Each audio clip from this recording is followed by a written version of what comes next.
नमस्कार. आज आपण बनवणार आहोत तिरंगी इडली. नाव ऐकूनच किती भारी वाटतंय नाही का?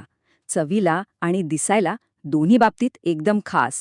चला तर मग बघूया ही सुंदर डिश अगदी सोप्या पद्धतीने कशी बनवायची. तर चला या रंगांच्या दुनियेत एक मस्त डुबकी मारूया.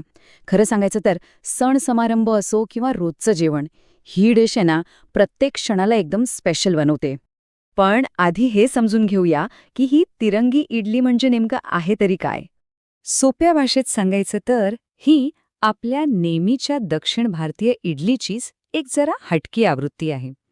आणि याचं सगळ्यात मोठं वैशिष्ट्य काय माहितीये?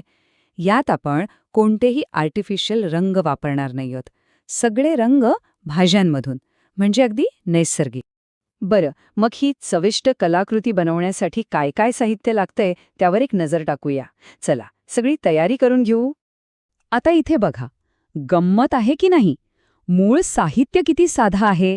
इडली रवा, दही, मीठ, अगदी घरात सहज मिळणारं. आणि जे रंग या इडलीला खास बनवतात ना, ते येतात आपल्या पौष्टिक गाजर आणि पालकामधून, म्हणजे चवीसोबतच आरोग्यसुद्धा. ठीक आहे, साहित्य तर जमलं. आता कृतीकडे वळूया. सगळ्यात पहिली आणि महत्वाची पायरी म्हणजे एक परफेक्ट इडलीचं बॅटर तयार करणं. तर मोठ्या भांड्यात इडली रवा, दही आणि मीठ एकत्र करायचं. पाणी घालताना मात्र थोडं हळूहळू घाला. आपल्याला बॅटर एकदम घट्टही नकोय आणि पातळही नकोय. परफेक्ट कन्सिस्टन्सी आली की मग त्याला झाकून ठेवायचं. आता हे जे आपण त्याला मुरू देतोय ना, हे खूप महत्वाचं आहे. साधारण 10-15 मिनिटं.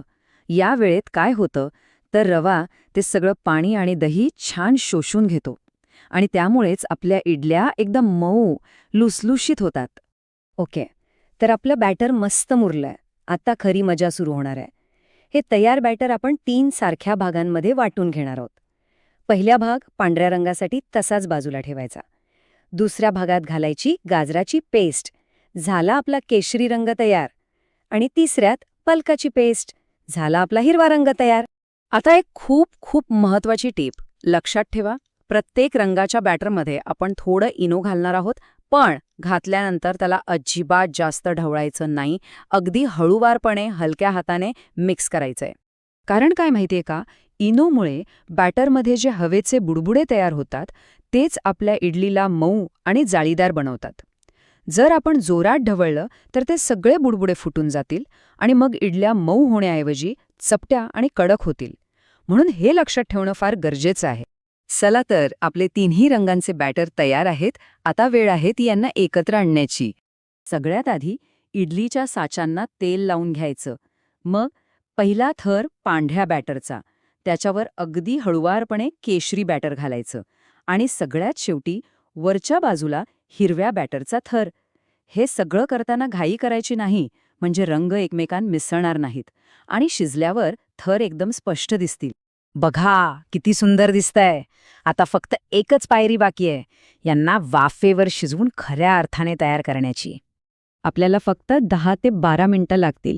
स्टीमर आधीच गरम करून घ्या आणि मग मध्यम आचेवर ह्या इडल्या वाफवून घ्या. बरं, इडली शिजली की नाही हे कसं ओळखायचं?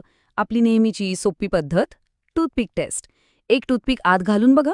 जर ती एकदम स्वच्छ बाहेर आली तर समजायचं आपल्या इडल्या खाण्यासाठी तयार आहेत. वाह, मस्त वाफवल्या गेल्या आहेत. आता थोडं थांबूया आणि मग सर्व्ह करूया. एक गोष्ट लक्षात घ्या, इडल्या गरम असताना काढायची घाई करू नका.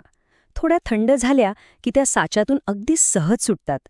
आणि मग या गरमागरम मऊ इडल्या नारळाची चटणी, सांबार किंवा टोमॅटोच्या चटणीसोबत सर्व्ह करा.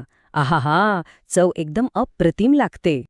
आणि ही बघा, आपली सुंदर मऊ आणि चविष्ट तिरंगी इडली अगदी तयार आहे. दिसायला इतकी आकर्षक आहे की खाण्याआधीच डोळ्यांचं पारणं फिटतं.